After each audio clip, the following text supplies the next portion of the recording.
Yeah, I don't know. I like the idea. I like the idea of an honest analysis of the goings-on in a modern Christian church. I was trying to put my finger on just what the criticism was, though. So maybe you could walk me through, like, the criticism. It was something like... Oh, are you asking specifically what I found objectionable about it? Yeah, is that... Well, To me, even though... If that's not the point of this, like... Well, that's part of it. That's part of the point. To me, what I found objectionable in a nutshell, and I don't think this comes from malice. I think these people are doing what they think is good, so I don't want to make them look like evil, manipulators. But this was a show. It was a marketing show, and its specific purpose was to play on human weakness that affects everybody. And it specifically targeted the people who were most weak, the ones who were overly depressed, who were distraught. They did a play about, I've lost, I'll never have the body of this model in the magazine. And all of these things that in daily life weaken people's self-esteem. And then they offer an answer of Jesus as a solution, yet with nothing to back it up. No. To me, if you're going to try and get somebody to actually believe something, you need to convince them. You can't just make yourself believe something. So there has to be some kind of argument, some evidence that is convincing. Basically, the entire day boiled down to, let's see how many of these emotionally weak people we can convince to, join the church, essentially. Okay, so let me see if I'm following you. The criticism isn't that this church is trying to diagnose a need that people have and give some sort of remedy to the need. The criticism is just that they need to provide evidence or reason to believe that this is the answer. Because it's okay to offer an answer if it's the right answer. Sure. And I mean, it's cool if a doctor diagnoses a disease and tells you what medicine you need. And then takes money for that service. Your objection is specifically that there's no evidence offered. Yeah, and I think that there's, in many cases, they have in some way they have a product to sell, and I think they're specifically going out of their way to target emotionally weak people. Assuming Christianity is true, it's actually a good thing that the church is diagnosing people, telling them that they have a problem and that this is the cure. I mean, assume Christianity is true. That's a good thing, right? What the church is doing, even if they don't offer any intellectual evidence for it. That assumes that the ends justifies the means. For example, assume I actually do have a serious disease that requires treatment. You're basically saying that it's okay for my doctor to get me in for treatment by any means, regardless of anything, what I have to think about it. And my response would be, yes, but you can only say that at the end, once everything's been said and done.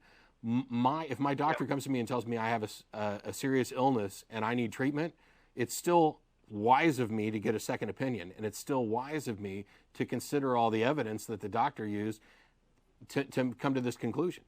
Right. But what we were saying was, by hypothesis, Christianity's true. Right. So assume it's true.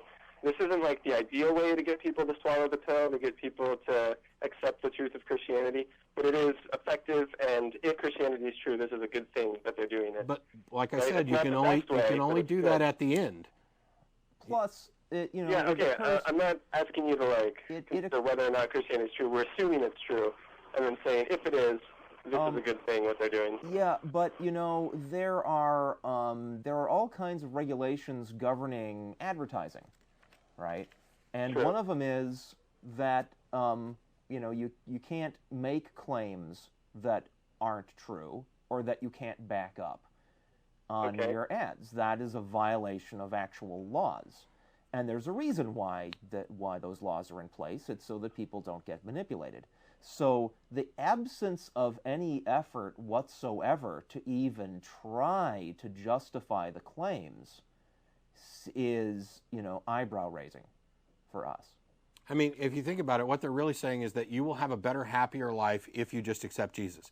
And setting aside anything about my opinion or my assessment of the facts, if you just take a look at the world, out of all of the people who profess that belief, compare them to people who don't have that belief, and try and do some analysis of happiness, you'll pretty much find, as we found, in studies of religion's effect on societal health, that it's simply not true. That people are generally people, and happiness and health and everything else is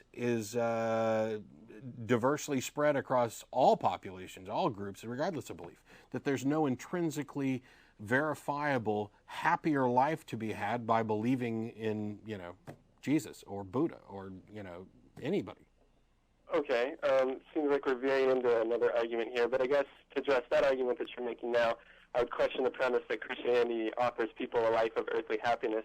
I mean, there's several points in the Bible where it says that if you become a Christian, you're going to face persecution. It's not a question of if. So you're basically you're not getting. There's tons of people in the Bible that do face persecution. They suffer sometimes without knowing why or for how long they're going to suffer. I mean, the Bible's full of sad people.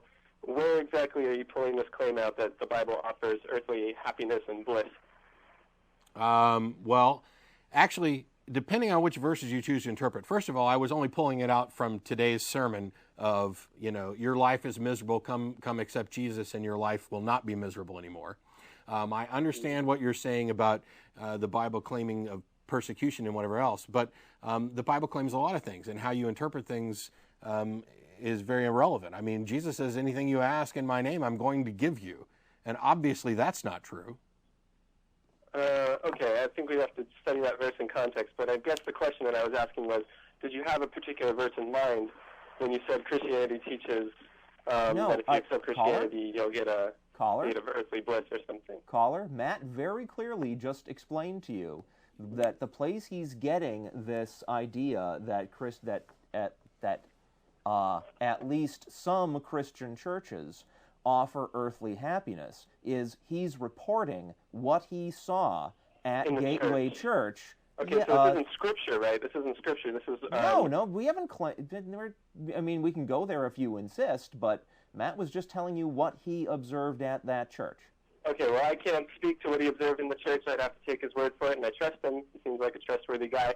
But I'd be content with my Christianity if it doesn't teach us in Scripture. I mean, if Scripture said, accept Christianity and you'll be happy for your 70 years, that would be really troubling. But if some dude said it on a stage at some church in Austin, Texas, that doesn't really affect Christianity just as such, right? But I'd like to point out that what you are arguing in place of that what Christianity offers is a reward after death, is even more troubling, because now we're talking about a business that sells a product that cannot be observed. The only way you could find out if anybody ever got anything out of Christianity, if what all the Christianity has to offer is a happy life in the afterlife in heaven, there's absolutely no evidence of that or any way of getting any. And that to me looks like fraud. Okay, outright fraud. It seems like we're moving on to another argument here. And I just want to say, if you want to try to retreat to that position, you can, certainly, different churches say different things, different groups of Christians say different things.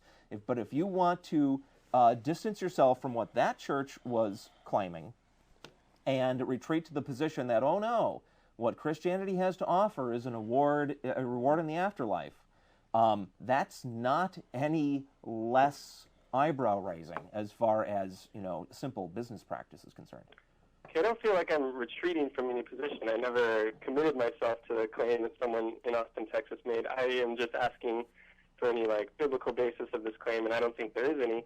So I'm not retreating to a position. This is a position I've always had. Okay, and well, I'm just telling you it's straight. I'm not quite clear on what the objection is. There's this promise of heavenly bliss, and that's a bad thing because we don't get it until the afterlife. No. Yeah, anytime, look, when somebody sells a product or sells a service and the service doesn't exist, that is called fraud.